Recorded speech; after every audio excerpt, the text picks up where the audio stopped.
अन्नदाता,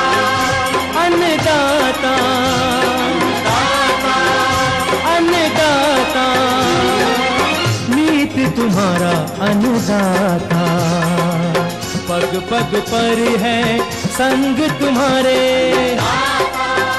अन्नदाता। लहू किसानों का बन के पसीना सींचता है धरती का सीना, मेहनत का तेरी हक दिलवाने, नई तकनीक नई खोज बताने। पशुधन को गुणवान बनाना, पौध सुरक्षा को सिखलाना, खेती के सब गुर समझाने, भारत का सरताज बनाने, आठों पहर है संग तुम्हारे अन्नदाता, अन्नदाता। नमस्कार, मैं पूजा शर्मा आप सभी दर्शकों का अन्नदाता कार्यक्रम में स्वागत करती हूँ। हर रोज की तरह कार्यक्रम में लेकर आई हूँ खेतीबाड़ी से जुड़ी हुई बहुत सी लाभकारी जानकारियां। तो चलिए सबसे पहले देखते हैं क्या है विशेष आज के इस कार्यक्रम में। अधिक पैदावार हेतु सोयाबीन की फसल में किए जाने वाले जरूरी कार्य। सब्जियों की स्वस्थ पौध प्राप्त करने के लिए प्रो ट्रे विधि से नर्सरी तैयार करने पर जानकारी। नींबू के बाग को नुकसान पहुंचाने वाले कीट रोग तथा उनका नियंत्रण।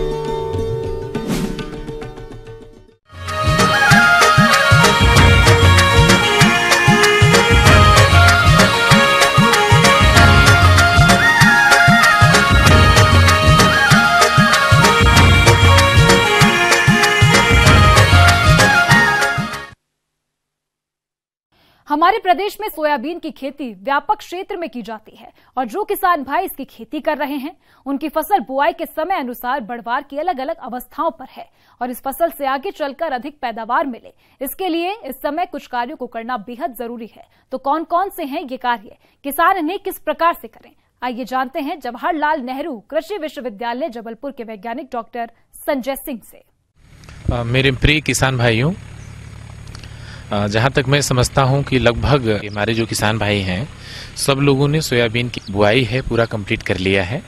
हम अनुमान ये लगा रहे हैं कि लगभग महीने भर, लगभग 30 दिन की फसल आपकी हो गई होगी। जो सबसे बड़ी समस्या अभी बन रही है वो बन रही है आपकी खरपतवार की। तो खरपतवार के लिए बहुत पहले से किसान भाई मैनुअल अपना भाइयों को लगा करके, मजदूरों को लगा करके अपने निदाई कराता था, लेकिन अब चूंकि मिल नहीं रहे हैं, मजदूर मिल नहीं रहे हैं और मजदूरों के दाम बहुत बढ़ गए, इसलिए सबसे अच्छा तरीका है रासायनिक तरीका, जिनको अपना करके हम अपनी फसल को बचा भी सकते हैं और उसका ज्यादा मुनाफा भी कमा सकते हैं। अभी तक जो सबसे ज्यादा प्रयोग होता रहा है वो है इमिजा थापर। लगभग लोगों ने यूज किया है। जितना रिकमेंडेड डोज है, अगर 1 ml पर लीटर के हिसाब से अगर इमिजा थापर का डोज यदि है तो आप 1 ml ही दें और ध्यान ये दें कि आप उसको डालते आगे की तरफ बढ़ें, फुहारे तक पूरे पत्तियों तक पहुंचता चला जाए। और ध्यान दें कभी भी उसका जो नोजल है वो नोजल फुहारे का कभी भी जमीन पर न पड़े, वो घास पे पड़ना चाहिए आपका।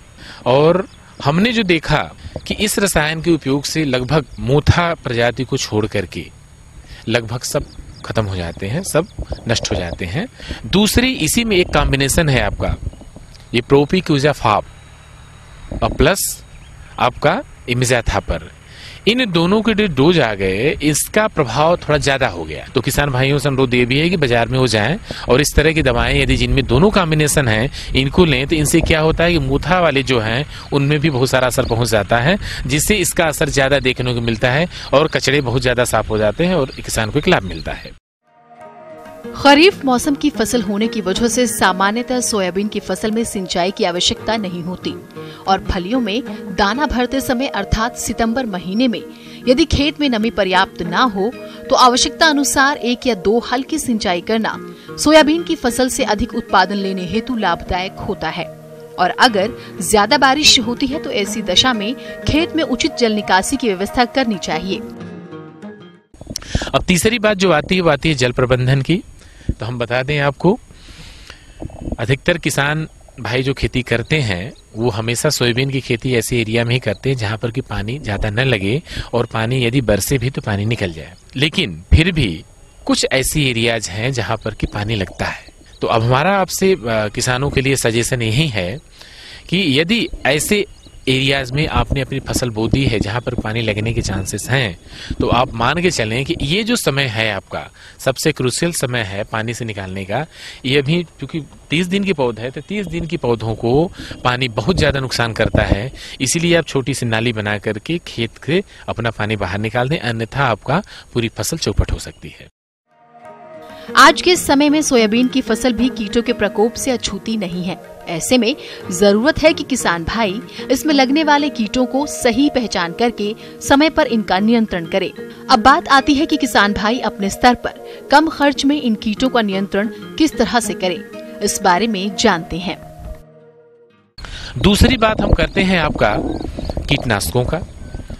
ये चूंकि कोमल पत्तियां हैं, लगभग 25 दिन 26 दिन 30 दिन के आपके पौधे हैं, तो इन पे 1000 तरह के कीट लगते। पत्तियां चौड़ी होने के कारण इस पे कीड़ों को छुपने में भी आसानी होती है। हमारे 8 दिन 7 दिन का पौधे होते होते बहुत सारे कीड़े पूरे पत्तों को छेद कर देते हैं, जिनसे क्या होती है कि ये समस्याएं हमें देखने को मिलती हैं और हमारी पौधे की जो बढ़वार है वो भी हमेशा कम होती है। तो आपके लिए इस टाइम में सबसे सस्ता और सबसे कारगर जो उपाय है वो उपाय है आपका क्लोरोपायरीफास का। आप क्लोरोपायरीफास 1 ml चाहे 50 का हो, आप 1 ml पर लीटर के हिसाब से इसको आप प्रयोग करें। और प्रयोग करने के बाद आप देखेंगे कि लगभग पूरे आपके जितने भी कीड़े हैं वो सारे कीड़े आपको मर जाते हैं। और पत्तियां जितनी भी अगर कहीं छेद भी आपको दिखते हैं तो 5 से 6 दिन बाद आपको कोई भी छेद उसमें नहीं दिखेगा। किसान भाई, एक चीज हम आपको यहाँ और बताना चाहेंगे, यही दवा दोबारा आप 7 से 8 दिन के अंतराल पर फिर से रिपीट करें उतने ही डोज का। इससे क्या होता है कि पहले तो जो इल्लियां थी वो मर गई थी पहले छिड़काव में। दूसरे में क्या होता है कि अगर उसके अंडे एक्स कहीं अगर छिपे हैं और उनसे यदि लार्वे यदि निकलते हैं, यदि इल्लियां निकलती हैं, तो दूसरे छिड़काव में ये भी पूरे मर जाते हैं। कि कुछ ऐसे कीड़े हैं जो कि क्या करते हैं, पूरी पत्तियों को चलनी कर देते। हम लोग उसको बिहार हेरी कैटरपिलर भी बोलते हैं। आप देखेंगे खेत में जाएंगे तो कुछ आज आप गए हैं तो एक भी नहीं दिख रहा है, लेकिन दूसरे दिन जाएंगे तो पूरे कहीं कहीं लगता है पूरा पौधा सफेद सफेद खड़ा है आपका। तो ये सफेद पौधा खड़ा होने का मतलब यही हो गया कि इसका मतलब कि उसके लार्वे इतने ज्यादा हैं, इतनी संख्या में होते हैं कि पूरे पत्ते को चट कर जाते हैं एक रात में वो। और इसका क्या होता है कि पूरी इसकी संख्या इतनी तेजी से बढ़ती है कि आप अगर सही समय पे यदि आपने ध्यान नहीं दिया तो पूरी फसल चौपट हो सकती है। इसके लिए आपका सबसे सरल बायोलॉजिकल ढंग से हम लोग बनाते हैं, प्राकृतिक ढंग से एक प्लास्टिक की बोरी लेकर के अब खेत में घूमना शुरू कर दें। आप देख लें कि एक पत्ती भी यदि सफेद है तो उसको क्या करें, पूरे पौधे को उखाड़ लें आप, या तो पूरी पत्ती को तोड़ लें जिसपे कीड़े हैं और बोरी में आप रखते चले जाएं। ऐसे ही 2 से 3 दिन आप पूरे खेत में घूम लें और उसके बाद जितने भी आपके कीड़े वाले जो पौधे मिलते हैं उसको एक छोटा सा गड्ढा खोद करके उसको गड़ा दें भीतर, जिससे उसके जो लार्वी है बाहर नहीं निकले, एडल्ट नहीं बन पाएंगे, तो उनकी जो प्रोजनी आगे नहीं बढ़ती है। तो एक छोटा सा तरीका ये है, इनके थ्रू भी आप कंट्रोल कर सकते हैं। इसलिए किसान भाइयों, आपसे अनुरोध है कि जितनी बातें मैंने आपको आज सोयाबीन के समसामयिकी और रख रखाव प्रबंधन में जो भी मैंने आपकी बातें की, यदि इन बातों के यदि आप ध्यान देंगे तो आपकी फसल से, आप अपनी फसल से मुनाफा अवश्य ही पाएंगे। बढ़ते हैं अगली प्रस्तुति की ओर।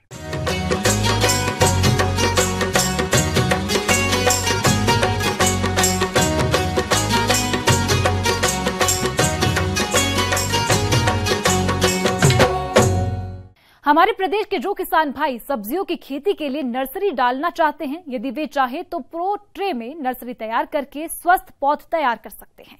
तो आप किस तरह से करें सब्जियों की स्वस्थ पौध तैयार, आइए जानते हैं केंद्रीय कृषि अभियांत्रिकी संस्थान भोपाल की विषय विशेषज्ञ डॉक्टर शुचि गंगवार से। हम एक नई तकनीक है जिसको हम पोट्रे या प्लग ट्रे कहते हैं, उसमें नर्सरी का उत्पादन किस तरीके से करते हैं, पौधे किस तरीके से तैयार करते हैं की चर्चा करेंगे।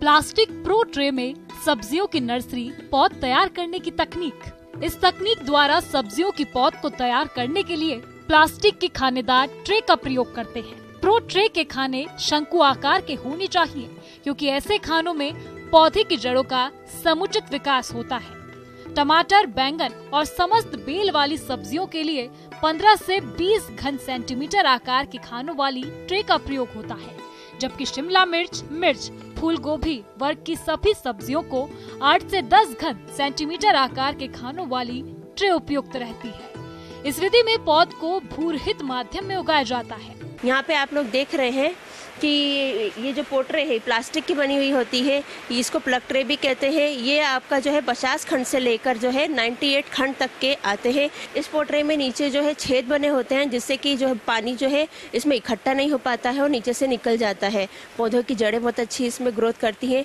इसके लिए जो है छोटे छोटे सीड होता है, जैसे टमाटर हुआ, अपना कैप्सिकम हुआ, चिली हुआ, बैगन हुआ, उसके लिए हम 98 खंड वाली पोट्रे का इस्तेमाल करते हैं। जिसके बीज बड़े होते हैं, जैसे पपीता हुआ, लौकी हुआ, ककड़िया, उसके लिए हम बड़ी खंड वाली पोट्रे का यूज़ करते हैं।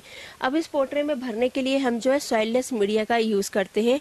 इसमें जो मीडिया बना हुआ है कोकोपीट का बना हुआ है, वर्मिकुलाइट और परलाइट का बना हुआ है। ये 3 मिक्सचर का बना हुआ होता है। 3 किलो अगर हमारा कोकोपीट होगा और 1-1 किलो हमारा वर्मिकुलाइट और परलाइट होगा।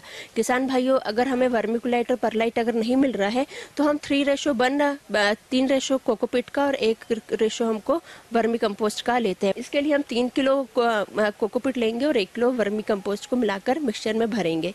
ये जो पोट्रे होती है इसमें 1 किलो से लेकर 1.25 किलो तक का मिक्सचर आता है। हम तीनों का मिश्रण तैयार करेंगे। तीनों के मिश्रण को हम अच्छे से प्लेट में भर देंगे। इसके बाद हम धीरे धीरे एक उंगली से छेद करेंगे, हल्का सा छेद करेंगे, हमें ज़्यादा छेद नहीं करना है। फिर एक बीज हमको डालना है। एक बीज डालने के बाद हमें फिर से मटेरियल से कवर करना है।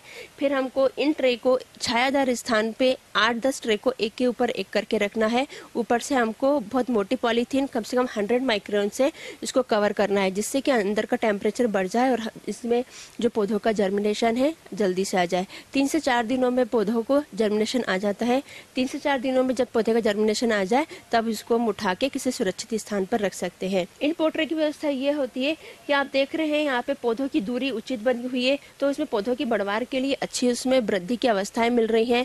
और इस ट्रे को अगर ज़्यादा बारिश हो रही है या ज़्यादा धूप पड़ रही हो तो हम इसको एक स्थान से दूसरे स्थान पर ट्रांसफर भी इसको कर सकते हैं। जो पौधे हैं ये 30 से 35 दिनों में तैयार हो जाते हैं। बस हमें ये ध्यान रखना है जिस दिन हमको ट्रांसप्लांटिंग करनी हो उस दिन हमको इसके स्टेम से पौधे को उखाड़ लेना है और बिल्कुल भी उस दिन पानी नहीं देना है। ये जितना भी मटेरियल होगा आपका जो है इसमें पूरा चिपक के आ जाएगा और हमें इसमें पौधों को खेत में अपने ट्रांसप्लांटिंग करनी है। इस पौध उत्पादन तकनीक को लघु उद्योग के रूप में अपनाया जा सकता है। प्रो ट्रे तकनीक से पौध तैयार करने के अनेक लाभ हैं। पौध भूजनित रोगों से मुक्त होता है। 100% विषाणु रोग रहित पौध की प्राप्ति होती है। बेमौसमी पौध तैयार करना संभव। कम क्षेत्र में अधिक पौध तैयार करना संभव व 1 वर्ष में 5-6 बार पौध तैयार की जा सकती है। पौध को ट्रे सहित दूर स्थानों तक ले जाने में आसानी होती है। ऐसी सब्जियां जिनकी परंपरागत विधि से पौध तैयार करना संभव नहीं, जैसे बेल वाली सब्जियां का भी पौध तैयार किया जा सकता है। पौध की बढ़वार एक समान होती है। पौध तैयार कर बेचने का व्यवसाय किया जा सकता है। पौध तैयार करने की अवधि निश्चित है, जो लगभग 25 से 30 दिन होती है। ये तकनीक सामान्य एवं संकर किस्मों के बीज उत्पादन में बेहद उपयोगी है। अब हम लाभ बता रहे हैं। इसके लाभ ये है, एक तो आप जो भी महंगे बीज, सब्जियों के बीज हाइब्रिड बहुत ही महंगे आते हैं, संकर बीज होते हैं बहुत ही महंगे आते हैं। एक तो उससे आपको खर्चा उसका बच जाता है। आप ये देख रहे हैं इसमें 95% आपका जर्मिनेशन आपको कम से कम दिख रहा है। इसमें आपका अंकुरण अच्छा आता है, पौधों की वृद्धि बहुत अच्छी होती है, खरपतवार नियंत्रण रहता है, रोग डिसीज की कोई समस्या नहीं रहती है। तो वो लोग भी इसको एक व्यवसाय के रूप में अपनाकर भी इसको खेती कर सकते हैं और अपना मुनाफा कमा सकते हैं। चलिए अब रुक करते हैं अगली कड़ी की ओर।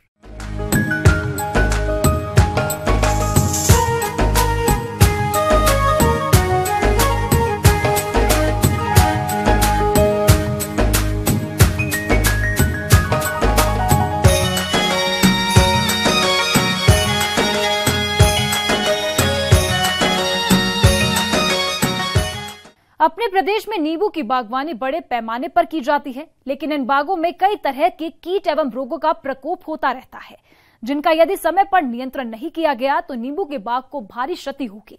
तो आप इस नुकसान से बचने के लिए कीट एवं रोगों का नियंत्रण किस प्रकार से करें, इस बारे में उचित सुझाव दे रहे हैं कृषि वैज्ञानिक डॉक्टर अभिमन्यु यादव। किसान भाइयों के खेत में इस समय तमाम तरह के नींबू पौधों पर रोग और कीड़े लगने की संभावना है और इन रोग और कीड़ों से बचाव करना बहुत ज़रूरी होता है। और इन कीटों में से एक सिट्रस साइला नामक कीट होता है जो छोटे लगभग आधा सेंटीमीटर भूरे रंग का होता है, जो अधिक संख्या में नींबू की पत्तियों की निचली सतहों पर शरीर के पिछले भाग को उठा करके चिपके होते हैं और ये छोटे छोटे कीट पत्तियों का रस चूसते हैं तथा नई नई कोपलें जो होती हैं उनका रस चूस करके पौधों की पत्तियों को बर्बाद करते हैं, जिससे कि नई कोपलें और नई पत्तियां नष्ट हो जाती हैं या ख़राब हो जाती हैं। यह पत्तियों पर एक प्रकार का चिपचिपा पदार्थ भी छोड़ता है जिसमें काली फफूंदी उगती है, जिसके कारण से पौधों की पत्तियां प्रकाश संश्लेषण नहीं कर पाती और अच्छा कार्य न कर पाने के कारण से पौधे कमज़ोर कर देती हैं। यह कीट विशेष तौर से जुलाई अगस्त में अधिक लगता है, जिसके प्रबंधन करने के लिए ज़रूरी है कि हम जो रस चूस नाशक दवाइयाँ जैसे डाइमेथोएट है, डाइमेथोएट 30 EC की 2 ml मात्रा 1 लीटर पानी में घोल बनाकर छिड़काव करें। इसी तरह से दूसरी दवाई का भी इस्तेमाल कर सकते हैं जो इमिडाक्लोरपिड कहलाती है। इसकी 1 ml मात्रा लीटर पानी में घोल बनाकर छिड़काव करें। तो सिट्रस साइला या इसी तरह के जो और लेमन फ्लाई या बटरफ्लाई करके होती हैं या पत्ती सुरंगक कीट होता है, उनका सबका प्रबंधन हो जाता है। जो दूसरी समस्या होती है वो नींबू का कैंकर रोग या खर्रा रोग कहलाता है।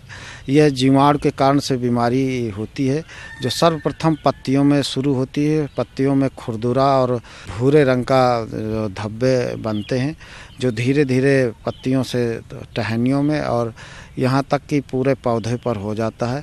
रोग के उग्र रूप धारण के पश्चात इस बीमारी से पूरे पौधे हमारे सूख जाते हैं और फलों में भी ये बीमारी के लक्षण प्रकट होते हैं। और इस रोग के प्रबंधन करने के लिए बहुत ज़रूरी है कि हम स्ट्रेप्टोसाइक्लिन जो एंटीबायोटिक दवा होती है उसकी 200 ppm दवा का छिड़काव करें। कॉपर ऑक्सीक्लोराइड नामक दवा आती है, उसकी 3 ग्राम मात्रा 1 लीटर पानी में घोल बनाकर छिड़काव करें तथा रोगी पौधों की जो पत्तियां हैं, फल हैं या जो सूखे भाग हैं उनको सभी को एकत्र करके किसी गड्ढे में जला देना चाहिए या दबा देना चाहिए, जिससे कि ये रोग ना फैले। इसी तरह से एक जो अन्य बीमारी लगती है वो लगती है डाईबैक, जिसको उल्टा सूखा रोग भी कहते हैं। ये विशेष तौर से पोषक तत्वों की अधिकता या कमी के कारण से होती है। किसान भाइयों, ये रोग शाखाओं को प्रभावित करता है। रोगी शाखाएं ऊपर से लेकर नीचे की ओर सूखने लगती हैं और ये ऊपर से नीचे की ओर सूखने की प्रक्रिया पीली होकर सूखती एवं गिरती हुई पत्तियों एवं तने पर गोंद के निर्माण के साथ बढ़ती जाती है और रोग की उग्रता होने पर संपूर्ण पौधा सूख जाता है। इसलिए नींबू के बाग में इस रोग के लक्षण दिखाई देते ही आप इसका नियंत्रण किस तरह से करें, आइए जानते हैं। इस रोग से बचाव करने के लिए ज़रूरी है कि जो रोग से ग्रसित पौधे हैं या टहनियाँ हैं उनको काट दे तथा उसमें 2% कॉपर सल्फेट का घोल बनाकर छिड़काव करें। इस तरीके से हम अपने नींबू के पौधों को रोग और कीड़ों से बचा सकते हैं।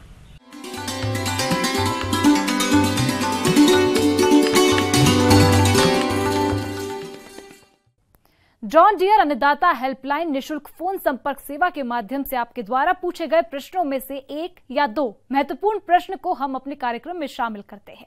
इसी के तहत आज का चयनित प्रश्न और उसका जवाब इस प्रकार है।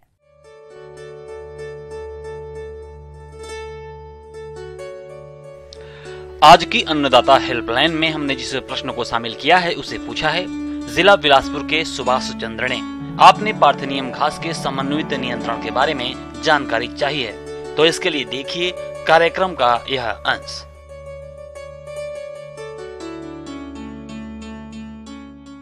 गाजर गाजर घास का अपन बात करें तो गाजर घास का वैज्ञानिक नाम है पार्थेनियम हिस्टोफोरस। गाजर घास को अन्य नामों से भी जाना जाता है, जैसे सफ़ेद टोपी है, छत्तक है, चांदनी है, गद्दी बूटी है आदि नामों से भी जाना जाता है। हमारे देश में ये 1955 में जो है दृष्टिगोचर हुआ था और इसमें जो होने के बाद ये विदेशी खरपतवार लगभग 35 मिलियन हेक्टेयर क्षेत्र में फैल चुकी है। प्रत्येक पौधा लगभग 10,000 से 25,000 अत्यंत सूक्ष्म बीज जो है पैदा कर सकता है। बीज गाजर घास के लगातार संपर्क में आने से मनुष्यों में डर्मेटाइटिस, एक्जिमा, एलर्जी, बुखार, दमा आदि जैसी बीमारियां हो जाती है। किसान भाइयों, अभी आपने गाजर घास से होने वाले नुकसान के बारे में जाना और ये देखकर आप जान ही गए होंगे कि ये कितना हानिकारक पौधा है। इतना ही नहीं, ये घास बहुत तेजी से फैल रही है और इसका नियंत्रण करना केवल 1 या 2 किसानों के बस की बात नहीं है। इसके लिए सामूहिक रूप से सबको आगे आना होगा, तभी इस घास का उन्मूलन हो सकता है। तो आइए जानते हैं गाजर घास का उन्मूलन कैसे करना है। फूल आने से पूर्व इस खरपतवार को हाथों से यानी दस्ताने प्लास्टिक की थैली पहनकर निरंतर जड़ सहित उखाड़ते रहना चाहिए। जिन क्षेत्रों में केसिया यूनिफ्लोरा अथवा केसिया के पौधे होते हैं वहीं गाजर घास कम देखी गई है, अर्थात समस्याग्रस्त क्षेत्रों में केसिया जाति के बीजों को डालने से खरपतवार कम पनपते हैं। अपन बायोलॉजिकल तरीके से बात करें, जैविक तरीके से बात करें तो बहुत सारे जो कीड़े हैं उसके द्वारा भी इसको कंट्रोल किया जा सकता है, जिसमें कुछ बीटल्स होते हैं जो इसको खा के जो है इसकी वर्दी को चेक कर देते हैं और ये पौधा कमजोर होकर इसमें कार्बोहाइड्रेट भी नहीं बनेगा तो पौधा जो है ऑटोमेटिक खत्म हो जाएगा और बीज नहीं बनेंगे। इस हिसाब से अलग अलग तरीकों से इसको जो है इंटीग्रेटेड इसका मैनेजमेंट कर सकते हैं। इसके अलावा किसान भाइयों, जब ये घास बहुत बड़े पैमाने पर फैल गई हो और यांत्रिक व जैविक विधि से इसका नियंत्रण नहीं हो पा रहा हो, तब आप इसका नियंत्रण कैसे करें, आइए जानते हैं। फूल आने से पूर्व साधारण नमक को 20% घोल का छिड़काव उपयोगी रहता है। कृषि क्षेत्रों में फूल आने से पूर्व 2 से 5 किलोग्राम 2,4-D एस्टर का प्रति हेक्टेयर की दर से छिड़काव करें। पैराक्वाट 0.1% व ग्लाइफोसेट 1.5 किलोग्राम प्रति हेक्टेयर के छिड़काव से भी नियंत्रण कर सकते हैं। कृषि क्षेत्रों में बुआई से पूर्व फसल के अनुसार एट्राजिन है, एलाक्लोर है, विटाक्लोर के उपयोग से संबंधित फसल में इसका नियंत्रण किया जा सकता है।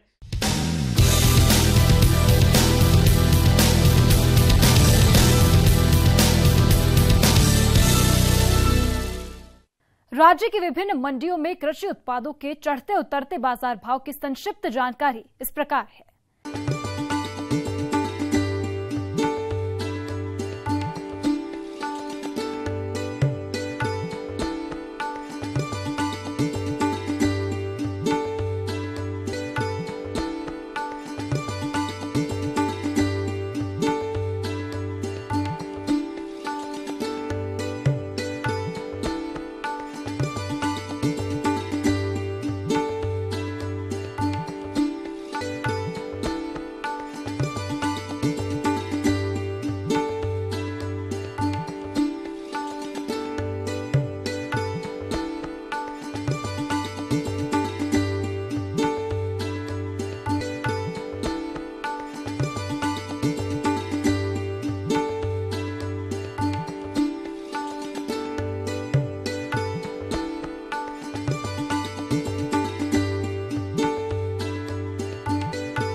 अब आइए देखते हैं कल दिखाए जाने वाले कार्यक्रम की मुख्य झलकियां। अरहर की फसल में किए जाने वाले जरूरी कार्यों पर जानकारी, मौसम पूर्वानुमान रिपोर्ट के आधार पर प्रदेश के किसानों को कृषि सलाह। हम ये उम्मीद करते हैं कि आज का ये कार्यक्रम आप सभी दर्शकों के लिए उपयोगी रहा होगा। किसान भाइयों, अन्नदाता आपकी सेवा के लिए संकल्परत हैं। कृषि संबंधित समस्या एवं सुझावों के लिए आप हमें इस पते पर संपर्क कर सकते हैं। प्रोड्यूसर अन्नदाता ETV Madhya Pradesh, Chhattisgarh, Ramoji film city, Hyderabad 501512। साथ ही आप हमें ईमेल भी कर सकते हैं। हमारा ईमेल है p18annadatamp@nw18.com। इसके अतिरिक्त आप हमें जॉन डियर निःशुल्क हेल्पलाइन नंबर 1800419215 पर सोमवार से शनिवार सुबह 10 से शाम 4 बजे के बीच संपर्क कर सकते हैं। फिलहाल अन्नदाता की पूरी टीम को दीजिए इजाजत। कल फिर इसी समय आप सभी से होगी मुलाकात।